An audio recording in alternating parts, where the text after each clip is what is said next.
ข้างสิ้นใหญ่หมูยอหมูตับเปิดลาวแท้ๆเลยเนี่ย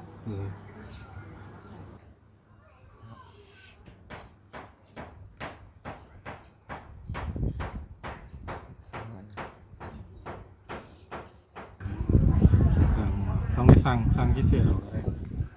ทำกับเจียวส้มเขาไง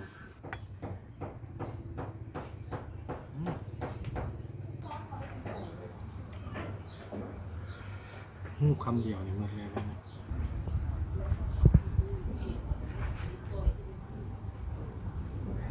ใช่ใช่